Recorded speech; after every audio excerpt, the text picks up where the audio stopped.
जब जम्मू कश्मीर की बात करते हैं तो हम देश के ऐसे सबसे संवेदनशील राज्य की बात कर रहे होते हैं जहाँ पर घाटी और जम्मू दोनों में एक अलग अलग तरह के समीकरण रहे, और उस जम्मू कश्मीर में जहाँ पर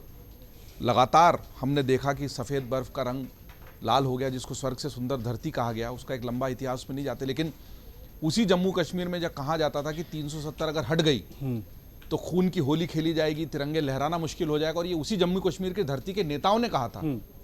वहाँ 370 का हट जाना, उसके बाद एक कूलिंग पीरियड ज़रूरी था, उसके बाद चुनाव हुए, लोकसभा के चुनाव हम देख चुके हैं, और अब विधानसभा के चुनाव में 300। मुझे लगता है कि जिस तरह की संवेदनशीलता वहाँ सीमा क्षेत्र की है, और कश्मीर घाटी का आतंकवाद अचानक वापस दबे पांव जिस तरह जम्मू क्षेत्र में आ गया, जिसको ज़्यादा सुरक्षित माना जाता था, वो बहुत बड़ी चिंता का विषय है। जिस तरह की विदेशी साजिश वहाँ हुई, जिस तरह का ISI और बाकी पाकिस्तानी हाथ होने की बात सामने आई, कि कैसे जो ये बीच की अवधि थी उसका उपयोग करके आतंकवादी वापस पूरे जम्मू क्षेत्र में घुस गए, और सेना की जो बहुत इंटेलिजेंस रिपोर्ट्स आई हैं,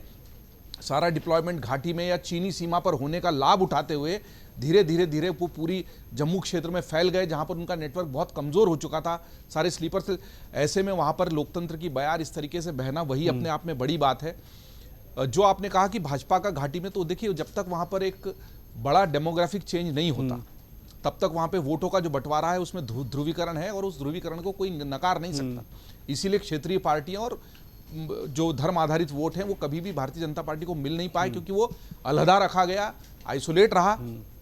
370 और दूसरे जो कानूनी प्रावधान, कोई जा नहीं सकता, बस नहीं सकता, जमीन नहीं खरीद सकता, नागरिकता नहीं ले सकता, तो आपने उसको पूरी तरीके से आइसोलेट रखा, इंसुलेटेड रखा, और आप उम्मीद करें कि अचानक से वहां पर एक बड़ा डेमोग्राफिक चेंज आकर उस तरह की विविधता दिखने लग जाए। और इसीलिए जो अभी समीर जी बता रहे हो कि उस तरह जो 5 सीटों के नॉमिनेशन का प्रावधान है, मुझे लगता है कि अच्छी बात है, बल्कि इससे कुछ ज्यादा, क्योंकि देखिए वहां पर कंट्रोल्ड वे में ही चीजों को खोलना पड़ेगा। अगर आप ये मान के चलेंगे कि ये सामान्य राज्यों जैसी स्थिति है और वहां पर सामान्य राज्यों की तरह चुनाव हो सकते हैं,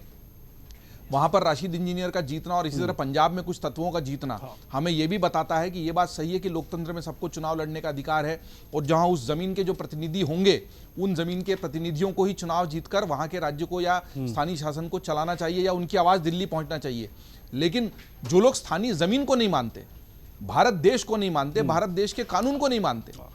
क्या वो भी इसी लोकतांत्रिक प्रक्रिया से जीतकर इस तरह सामने आ सकते हैं? ये एक बहुत सैद्धांतिक सवाल है, और व्यवस्था के लिए इसका उत्तर ढूंढना बहुत आसान नहीं है, क्योंकि नागरिक है तो चुनाव लड़ सकता है, लेकिन नागरिक है और भारत को ही नहीं मान रहा है, संविधान को नहीं मान रहा, संविधान की शपथ लेने में जिसको दिक्कत है। मुझे लगता है जम्मू कश्मीर के तारतम्य में सवाल बिल्कुल अलग हो जाते हैं।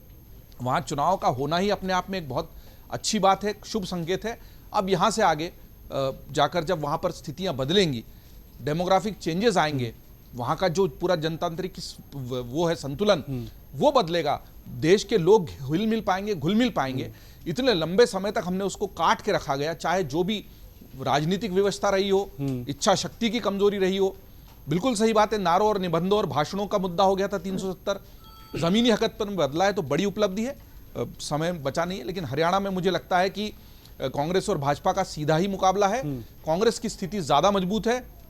विनेश फोगाट चुनावी मुद्दा बन गई हैं, तो उसमें भाजपा की भी कमजोरी है। आपने क्यों बनने दिया गया? अगर एयरपोर्ट से लेकर गांव तक उनका इस तरह का स्वागत हुआ है, तो भारतीय जनता पार्टी के लिए या केंद्र सरकार के किसी प्रतिनिधि के लिए किसी ने मनाही नहीं की थी उनको एयरपोर्ट पर जाकर उनका स्वागत करने के लिए। जब यहां से प्रधानमंत्री ट्वीट कर रहे हैं और आप कह रहे हैं कि देश की बेटी और मेडल लाई और चैंपियन है, मेडल नहीं भी आया तो दिल तो जीते ही हैं, तो थोड़ी उदारता वहां भी दिखानी थी। चाहे चुनावी राजनीति के लिए से आपने खुद ही खुला मैदान दे दिया, तो उस खुले मैदान का उपयोग करेंगे। और अब बात भी हो रही कि शायद वो चुनाव लड़ लें, लेकिन फिलहाल भारतीय जनता पार्टी की स्थिति बहुत मजबूत वहां दिखाई नहीं दे रही है। जो सैनिक कार्ड खेला गया है वो कितना मजबूत होगा आने वाला वक्त बताएगा। अच्छी बात यह है कि हरियाणा और जम्मू कश्मीर दोनों ही स्थानों पर अमर उजाला की मजबूत जमीनी उपस्थिति है। हम वहां की घटनाओं को लगातार अपने खबरों के माध्यम से भी बताते रहेंगे। अगर आप ये वीडियो YouTube पर देख रहे हैं तो हमारे चैनल को सब्सक्राइब करें और बेल आइकन को दबाना ना भूलें। अगर आप Facebook पर ये वीडियो देख रहे हैं तो हमारे पेज को लाइक करें।